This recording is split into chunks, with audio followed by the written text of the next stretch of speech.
Hey, how's it going? This is week 4 of me watching and discussing every fall 2023 anime. In this video I will be talking about every episode released between October 16th and October 22nd. These weeks are still fairly busy. I had a total of 20 episodes to watch this time around, even after everything that I've dropped so far. So let's get to it.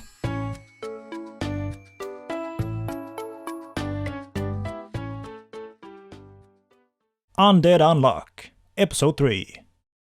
So our duo is going to Russia on Undead Dude's yacht, and as they are getting blasted by a fighter jet, he goes, "What an absolute unit." Watching these two bicker is still an absolute joy. Their dynamic is so damn brilliant. They split up once they land in Russia, and main girl runs into the new lady that we saw in the preview for the last episode, and this girl somehow manages to be on par with the charm of our two main characters. I love her design and her voice, and the way she talks is incredibly endearing. She and main girl even have some pretty rich dialogue with each other. Them discussing whether or not they prefer for things to change or to stay the same was really compelling to me. I used to consider Yuki Aoi to be one of my favorite voice actors, and she is certainly holding up to that here. We get an awesome big reveal that she was their target all along, and then the episode ends. Seems like a bunch of cool stuff might be going down in the next one. I can't wait, man. Also, this ED is still kicking some serious ass.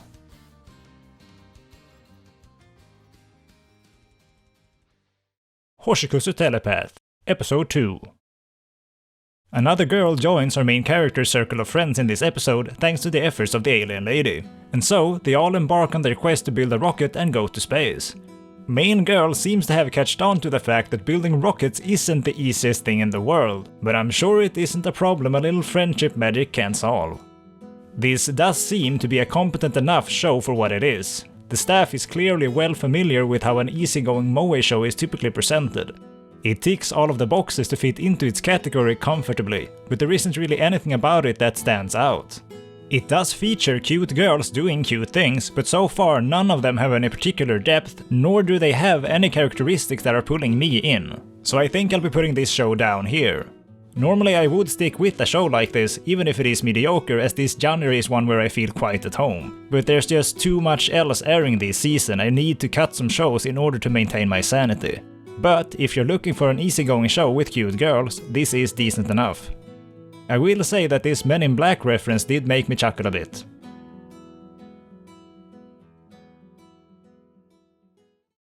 "16-bit Sensation, Another Layer, Episode 3. Konoha continues to valiantly pursue her ambition to create a good Bishojo game.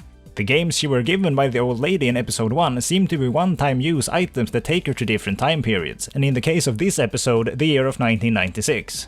The old crew from 1992 are set to start working on their first Windows title, and getting to see these developments take place and the changes that they signify is so damn gratifying. Will Konoha ever get to show off her art? I feel so bad for her. I assumed this person was going to be Konoha's future self, they look so similar. Not as adorable though. But it seems this isn't the case, he appears to be a different person. Konoha continues to have an absurdly endearing energy, and it makes the show an absolute joy to watch. Seeing Mamoru be all affectionate with old computers wasn't half bad either.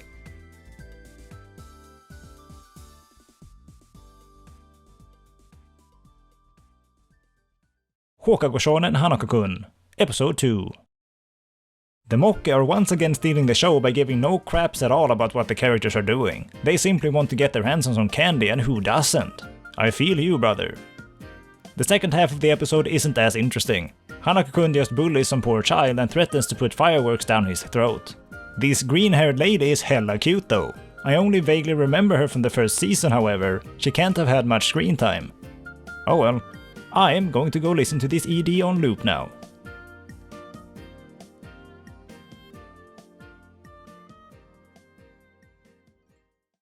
Kamonohashi no Kindan Suiri, Episode 3.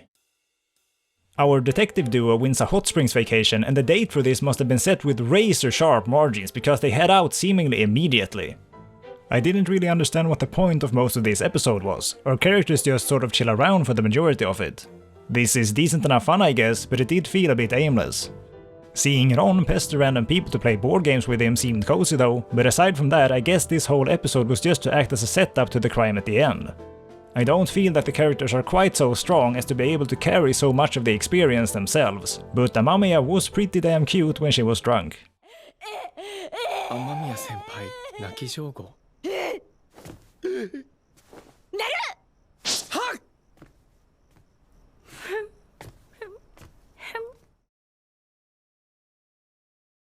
Kawagoe Boys Sing, Episode 2. I don't think I'm going to end up understanding this show. I can't connect with the characters at all, and they're actively annoying much more often than they are anything else. I do want to stick around for the music stuff, but it just ain't worth it. At one point in this episode, a robot just plainly explains the personality of one of the new characters, because I guess the show can't be bothered to have him actually just show what it's like in a natural way. Instead, we need a robot who just explains his character sheet to us in a completely flat manner. Man, what? Also, what in the balls is going on with this song at the end? Is this a boys' love story too? I'm loving you.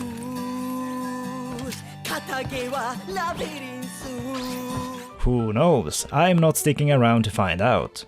The production certainly does have some positive qualities to it, so it's a shame to see it not really reach its potential.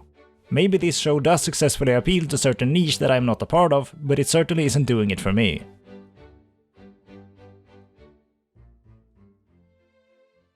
Shy, Episode 3.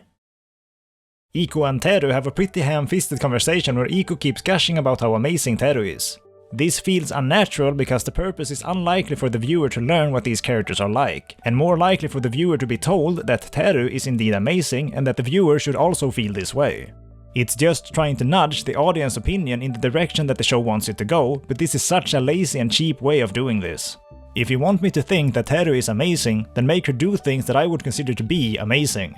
So far, this hasn't really happened. She's done a bunch of basic hero stuff, but nothing that resonates emotionally. And I would assume the writers are also aware of this, as they now feel the need to tell the viewers how amazing she is. This keeps happening as the episode goes on. Our duo just keep exclaiming how much they admire each other, and this just isn't how people talk. Later, we get some exposition regarding this ring thing from the last episode, and the mechanics behind how this works is so incredibly corny and uses a silly amount of pseudo-sentimental lingo. Shy removed the ring by understanding her heart. Yeah, okay, that's great, whatever that means. My interest was piqued by Miki Shinichiro's character, but I don't think it's worth it. I'll put this show down here.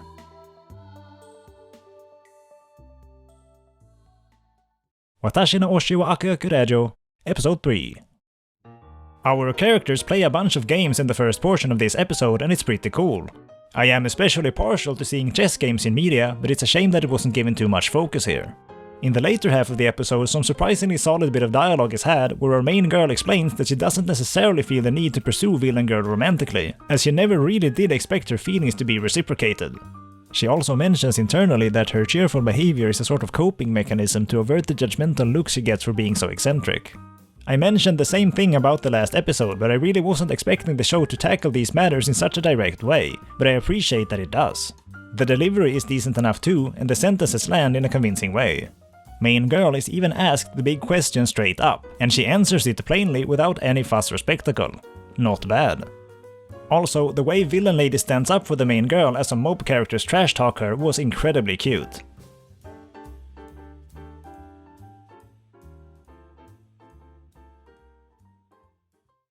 Dr. Stone, New World Part 2, Episode 2. There are so many cool expressions from Kohaku in this episode. Whew. The way Taiju single-handedly recovers every petrified person highlights something that I think this show does really right. Most stories that rely on fantastical occurrences or events tend to have to rely on at least some degree of unrealistic convenience in order to enable the story to actually progress in the way that the authors envision. In the worst cases, this results in overly convenient magic systems or absurd coincidences that end up becoming difficult to take seriously for the viewer. But in the case of Stone Doctor, these aspects are instead made into character traits. Taiju is unrealistically athletic, Kaseki is an unrealistically efficient craftsman, and so on. But the mechanics for how things work remain completely grounded and believable. The only fantastic aspect here is the characters that engage in the activities, and this I can totally get behind. In my opinion, this is a much better solution than a typical character doing an activity that feels imaginary due to its unrealistic characteristics. Anyway, I really didn't expect the visceral violence that was inflicted upon Ginro in this episode. That really took me by surprise. Much of the conflict in this show is so light-hearted and cartoony, so when these moments happen they hit hard. Kohaku's quick thinking to turn the situation around was also incredibly hype, and this entire scene turned out great. The lovely ED then further emphasizes this moment to wonderful dramatic effect. Very stoked to see where this season goes.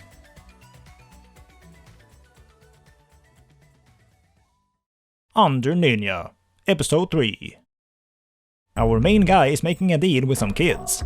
He gives them a bra in return for a skateboard they found in the trash. He makes a truly compelling case to seal the deal. Either they can enjoy the skateboard now or invest in their future with this bra. Bro, this show goes deep. We get some more chill time with the drunk lady and her main dude, and I honestly really dig this vibe. Her voice actor is pretty damn great, she sounds so incredibly natural. It barely even sounds like an anime character.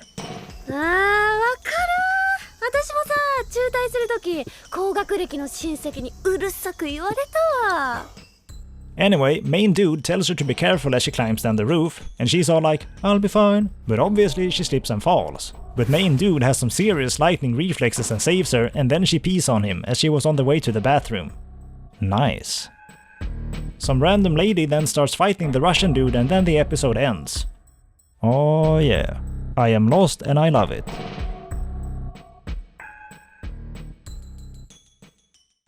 Sousou no Frieren, Episode 7. フリーレン様が早起きしてる。それ、すごいことなの？当たり前です。 So you're telling me Frieren woke up early. So in this episode we have a scenario where there is contempt between humans and demons, and where people aren't always certain whether or not demons can be associated with peacefully. This is a fairly typical concept, but yet again the implementation here is among the best that I've seen. Frieren starts out by being incredibly hostile and very close-minded towards demons, being absolutely certain that they definitely cannot be reasoned with, which to an unbeknownst viewer might seem rash or like unwarranted prejudice. I at least had that reaction, thinking that no entire species that are indeed capable of speech and thought could be so broadly categorized. But then we get to see a bit of the past where Himmel makes this same mistake and pays for it with the life of innocent people. It still isn't entirely clear whether or not every single demon is indeed the same in this regard, but we certainly have a fair reason for why Frieren would be far beyond any degree of sympathy. Anyway, Frieren is sent to jail for 3 years by the sound of it, and obviously she shrugs it off as if it would have been some 48-hour drunken disorderly. Bye bye Frieren, I guess. Also, this demon girl is pretty damn cute, I like her design.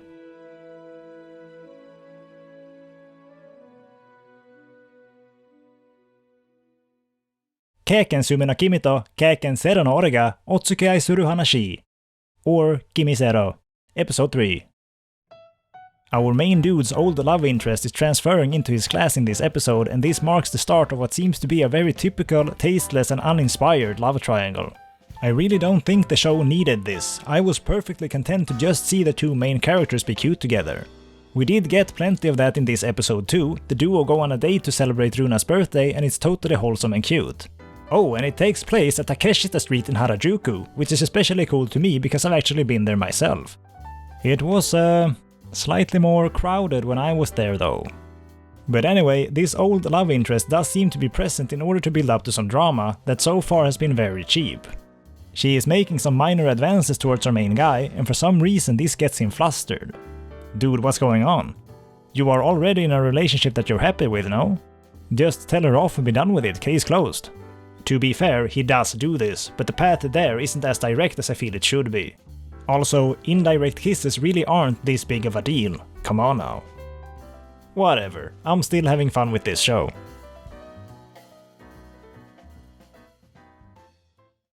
Kanojo mo Kanojo, Season 2, Episode 3.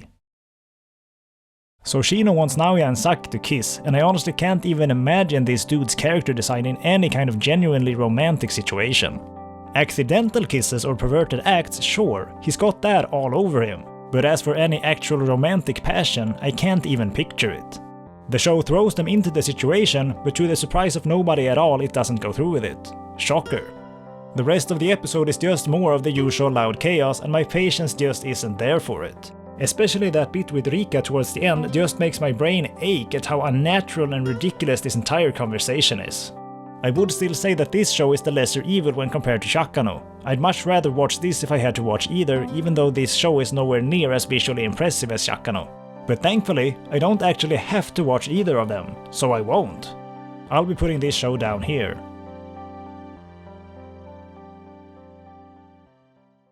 Hikikomari Kyuuketsuki no Monmon, Episode 3.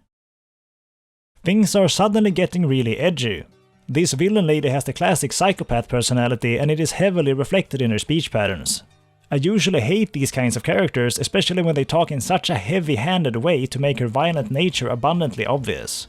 Usually this just ends up being silly and annoying to me, like a little kid spouting swear words and slurs because they think it makes them cool.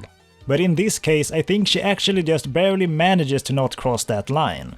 The voice actor is doing an abnormally good job at portraying these violent remarks in a way that actually seems somewhat genuine. Her body language also helps drive this home, as it is some blend between sensual and aggressive, and her facial expressions also feel more tasteful than what is typical for these characters. Also, Vilheis is apparently Sakuya from Touhou now. I'm quite okay with that. Anyway, the villain lady crashes the party and attacks a bunch of people, but then she just leaves. We get some exposition about some dark cores and stuff that would apparently revive people even if they are killed, but that there are some special weapons that can circumvent this revival or something? I haven't really been paying too much attention to the story or the world, I'm just here for the cute girls. Much more focus now seems to be given to the actual narrative and it left me feeling a bit lost. This all feels pretty generic and uninteresting, but I've become so invested in Terakomari's character that I'll stick with this regardless. Villain girl takes Vilheis as a hostage to lure Terakomari to a place of her choosing, so that she can kill her or whatever. So I guess we're having a big battle in the next episode. Doesn't sound too exciting to me, but I guess I'll see what happens. Spy Family, Season 2, Episode 3. This new guy that Yoru's brother is pursuing is quite possibly the most interesting character that has been featured in this show so far, in the entire duration of this series. This part of the episode felt oddly mature and human, in a way that is quite unusual for this show otherwise. He seemed like a genuine and relatable guy. Someone who has had the right intentions, someone who has wanted to do the right thing, only to get misunderstood or berated for it, and thus end up losing faith or interest in those around him. It is relatable in a way that provokes a certain degree of empathy in me, and I was very fond of the way this character was presented and this entire portion of the episode in general. I admire the fact that the show didn't just present him as a black and white, purely evil character. He had done misdeeds, but out of reasons that became easier for the viewer to understand, which made him be an unusually compelling villain, if you can even call him that. I was very pleasantly surprised by this part of the episode, so it's somewhat of a bummer how the rest of it just ended up falling into the same old routine. Seeing Yuri just immediately go back to being a shallow siscon felt like a slap in the face, but I guess it's fine. You will be missed, Franklin Perkin.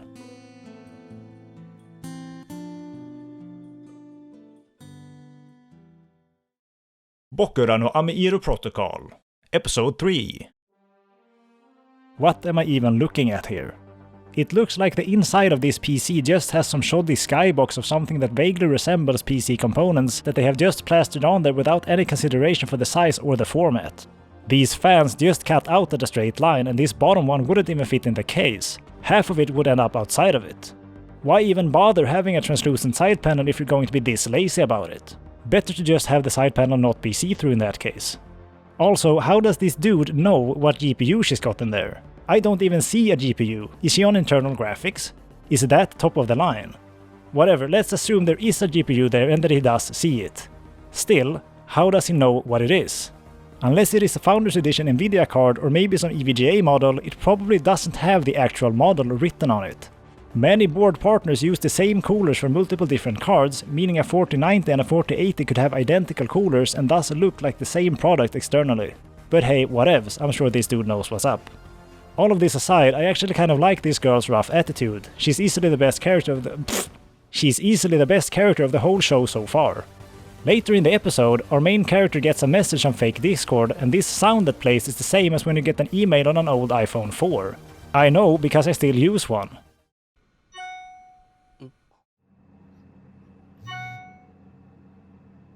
What an incredibly obscure decision. They couldn't just synthesize their own sound. Not even a single note. Okay, I guess. I'd actually love to put down some more shows to give myself a little more slack every week, and this one sure does seem like a good candidate, but it's just too weird and unique for me to miss. It is still an utter mess, but I'm totally stuck on account of all of the goofy PC things going on. It looks like a tournament is actually going to be starting next episode. I sure can't wait to see how that will end up looking.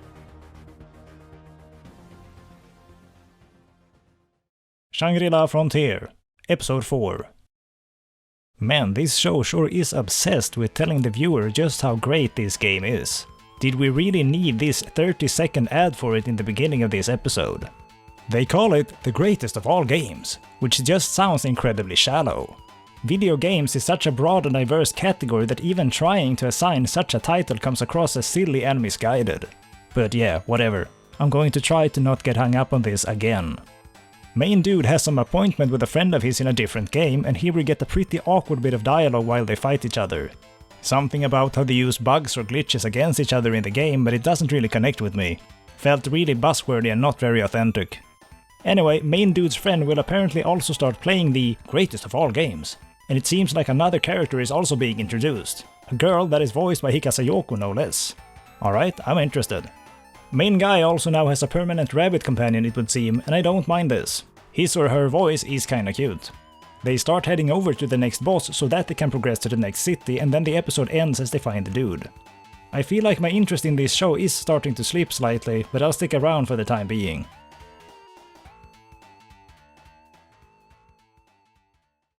Kimi no koto ga daisuki na Shakkuri no Kanojo, or Hyakkano, Episode 3. So the new girl has some Chunibyo mindset or something it seems, and an abusive backstory with a troubled home environment. This kind of drama just doesn't work without the sufficient setup, and the few seconds that the show spends on establishing this sure as hell does not suffice. Also, I almost never skip the OP while watching anime.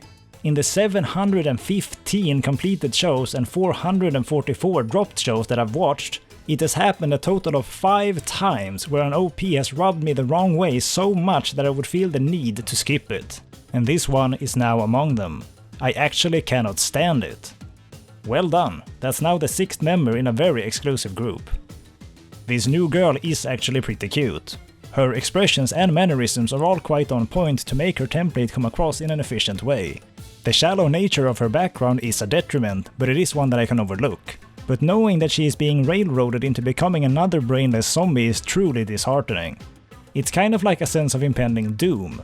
Sort of like when you know a character you like is about to be killed off. Except it's even worse than that, because becoming a female lead in a harem show like this is a fate far worse than death. There is no greater disgrace. I do like this girl so far, and that is exactly why I don't want to stick around for long enough to see what will become of her.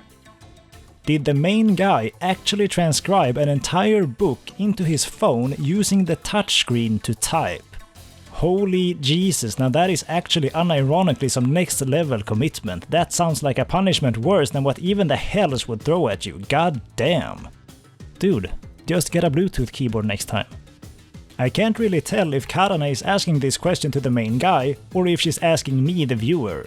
Either way, the answer is probably yes on both accounts. And to prevent my brain from rotting away any further, I'm going to make the responsible decision and decide to not watch any more of this show. It just makes me sad. I absolutely love the visual look of it, and I love many of the character designs, but this show manages to make these strengths actually work against itself in a way that is very frustrating to observe. So I'll be getting off this ride here. MF Ghost, Episode 4. So Kanata doesn't realize that Ren is the angel lady that slapped him, which does seem a bit wild. It's not like her costume has a mask or anything, the only thing different about her head now is her hair, and even that is only slightly different. But okay I guess. I suppose this could be attributed to Kanata just being very dense, which I guess wouldn't really seem that out of character for him. I guess that's kind of charming. They both go on a walk together to find some spots from a photo, and during this walk they come across the large Kamakura Buddha statue.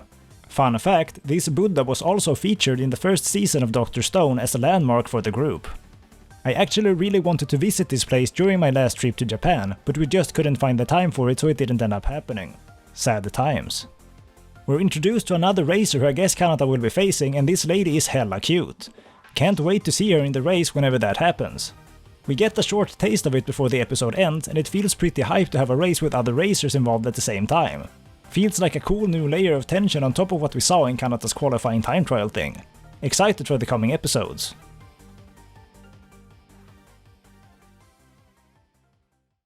Kusuriya no Hitorigoto, Episode 1. So this show only just released this week and released 3 episodes all at once. I'm not sure what the release schedule is going to look like for this one, but for now I'll just cover the first episode and see how things play out in the coming weeks. So this series is set in ancient China. Certainly a very striking and rich setting, but it isn't one that has ever really appealed all that much to me personally.